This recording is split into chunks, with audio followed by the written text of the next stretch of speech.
हरे कृष्णा। प्रिय भक्तजन, कभी कभी जीवन की सबसे कठिन परीक्षाएं हमारी श्रद्धा की गहराई को मापती हैं। आज की कथा एक ऐसी वृद्ध माता की है जिनके सफेद बालों में अनुभव का ज्ञान था, आंखों में एक अटूट विश्वास और हृदय में एकादशी माता के प्रति अनंत प्रेम। ये कथा है संकल्प की, तपस्या की और उस दिव्य शक्ति की जो एक साधारण से व्रत को मोक्ष का द्वार बना देती है।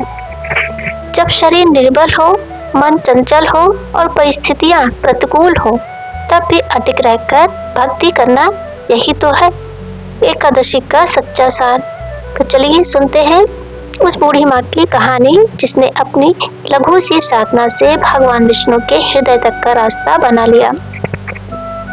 एक गांव में श्रीमती देवकी नाम की एक वृद्धा माता रहती थी।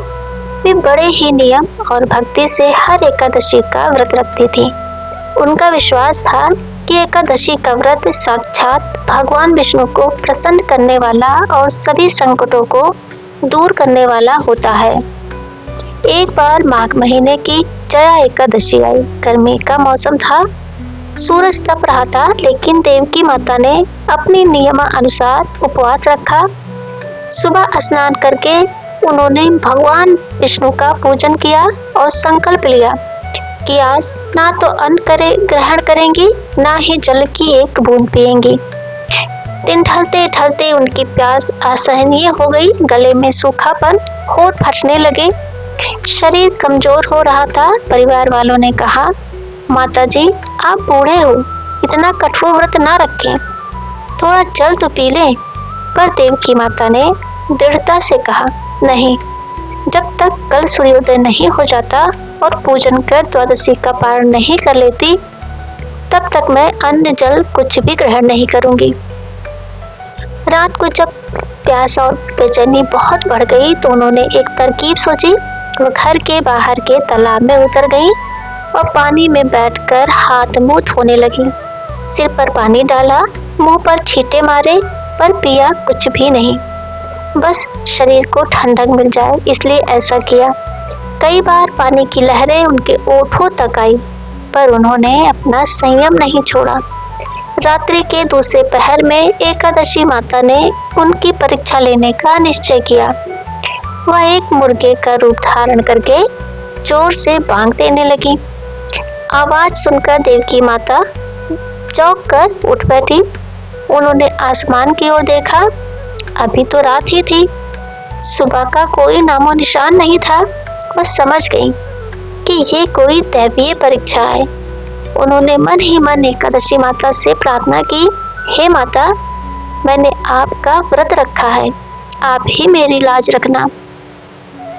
थोड़ी देर बाद एकादशी माता ने एक छोटी सी कन्या का रूप धारण किया और हाथ में ठंडा शरबत लेकर देवकी माता के पास आई। मीठी आवाज में बोली, दादी जी सुबह हो गई है, आप हाथ मुंह धोकर ये शरबत पी लीजिए, आप बहुत प्यासी होंगी। शरबत देखकर देवकी माता का मन ललचाया। गला सूखा जा रहा था, पर तभी उन्हें ख्याल आया, अभी तो रात है और मेरा व्रत पूरा नहीं हुआ।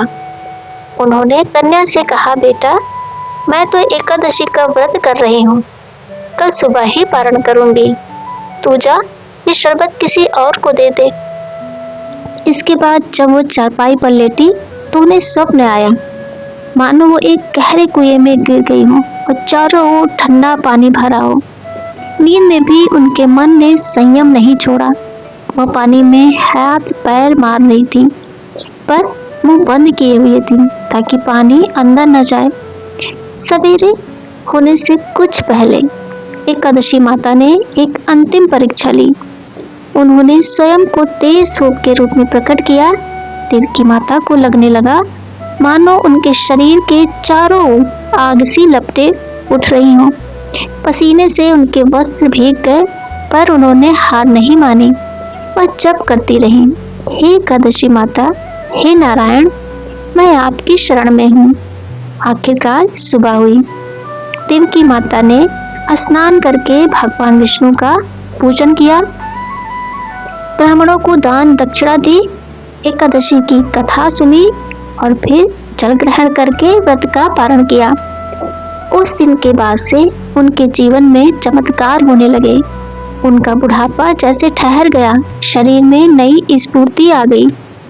उनके परिवार में सुख समृद्धि बढ़ने लगी, खेत हरे भरे हो गए, व्यवसाय फलने फूलने लगा। देवकी माता ने आजीवन एकादशी का व्रत जारी रखा और अंततः भगवान विष्णु के धाम को प्राप्त हुई। तो भक्तों, ये कथा हमें यही सिखाती है कि श्रद्धा और सच्ची लगन से किया गया हर छोटा बड़ा प्रयास भगवान तक अवश्य पहुंचता है। एकादशी का व्रत केवल उपवास नहीं, बल्कि मन की शुद्धि और आत्मा का विष्णु माया से मिलन है। आपसे मेरी विनती है, इस कथा को केवल सुने नहीं, इसे अपने जीवन में आत्मसात करें। अपने परिवार और मित्रों को भी एकादशी के महत्व से अवगत कराएं। श्रद्धा भाव से एकादशी का व्रत रखने का संकल्प लें, चाहे फल जल से ही क्यों ना हो। तो इस वीडियो को आप जरूर लाइक करें, चैनल को सब्सक्राइब करना बिल्कुल भी ना भूलें और घंटी का बटन जरूर दबाएं, ताकि ऐसी ही भक्ति कथाओं का प्रसाद आप तक निरंतर पहुंचता रहे। जय एकादशी माता की। हरे कृष्णा। तो फिर मिलते हैं अगले वीडियो में, तब तक के लिए जय श्री कृष्णा दोस्तों।